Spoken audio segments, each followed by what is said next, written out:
Hey guys, what's up and welcome to a new League of Myths episode. As I'm sure you can tell by my voice, I am sick, but I still tried to get this video out for you guys. I wanted to do a part 2 for the Callista myths because you guys submitted a lot of really good ones. So as usual, if you end up enjoying this video, do not forget to throw in a like. But going into the first myth, probably one of the most asked myths, can Callista's ultimate stop Scion, Vi, or Nocturne ultimates? The first champion we tested this with was Vi, and as Vi finally uses her ultimate, I use mine as well, and it actually waits for Vi to finish the full effect of her ultimate and then it brings her in, much like the way it interacted with the Nunu ultimate. Then of course we have Nocturne's ultimate, and just like Vi, it actually acts the same way. It waits for Nocturne to finish his ultimate and then brings him in, which is probably how it should be acting anyways. And the final test case scenario is going to be with Scion's ultimate. And it acts just like the other ultimates. It waits for the ulti to finish its course before bringing in the champion inside Callista. But this one is a bit more interesting because Scion can ulti away so far away from Callista and she'll still bring him in, which could definitely make for some interesting synergy. The second myth is asking, does her Sentinel from her W trigger things like Shaco's box or Teemo's shroom? So the way her Sentinel is programmed is kind of questionable whether it's like a minion or a champion, because obviously enemy champions are able to auto attack it and destroy it. And Shaco boxes and Teemo shrooms can both be activated or procced by minions on top of champions of course. But as I send out my scout and it passes right over where the box was placed, it does not trigger it, meaning this thing is not programmed like a champion nor a minion. But maybe the results will be different when you test it with Teemo's shrooms. And once again he places it down, I send out my scout, and as it makes its way over the shroom, it also does not proc it. The third myth is asking, what's the interaction with Callista and Skarner or Shen ultimate?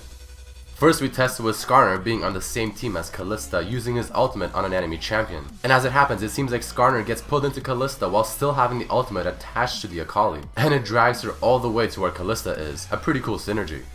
But what happens if an enemy Skarner ults an allied target? Can you ult them? And as the enemy Skarner uses his ultimate on Shen, I use my ultimate as well, and it completely saves and frees Shen from Skarner's grasp. Definitely not what I was expecting to happen. But now let's see the interaction with Shen's ultimate, so you can see that the Lee Sin is on the other side of the map. And as Shen prepares to use his ultimate, I use my ultimate on him as well as he's busy channeling. And he still teleports to the Lee Sin, gives him the shield, but as I slow it down taking a look at the minimap, you can see Shen's icon is instantly flying across the map back to Callista because of the ultimate. Moving on to the next myth, how many spears can you put on a single target with max attack speed?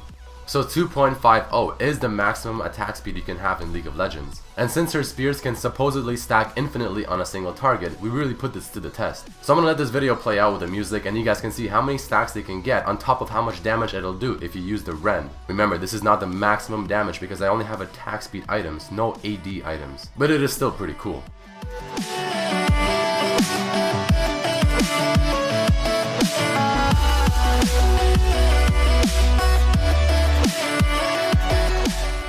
The next myth is asking, are you able to use both parts of Callista's ultimate through Azir's ultimate? This one also had somewhat of a surprising twist. It starts off as you would probably guess. The first part goes through without problem, but then as it fires out, it seems like Ahri still hits him even though the soldiers clearly blocked her. Taking a look at it in slow motion, you see that the AoE effect still hit Azir, but the soldiers still did their job, which is a little odd. The next myth is asking, will Runan's Hurricane apply Ren, which is the thing that sticks the spear inside each target, to all targets hit? A very simple myth, and to test this I simply use it on 3 minions, and you can see as I auto attack the minions, all of the minions are getting a stack of the Ren, which could definitely be quite broken in a team fight. And the final myth of this episode, can an ulti champion from Callista still die from Ignite or from something like a Zed ultimate? For this one, the Zed is simply going to ult the Sona and put enough damage for the Deathmark to definitely deal the finishing blow. And before it has a chance to, I ult the Sona, and in the game you can actually hear the Deathmark pop sound, but the Sona took no damage. Testing it with Ignite, since Ignite is true damage, the Zed's Ignite is definitely more than enough to kill the Sona, but as I pull her in the left you can see Sona's HP bar is not decreasing whatsoever, making Callista's ultimate definitely quite strong. Alright guys, hope you enjoyed this video. Please don't forget to throw in a like if you did enjoy it, and also submit your own myths for a chance to be featured in the next episode. Hopefully my voice will revert back to normal very soon, but I still hope you enjoyed this video. Peace!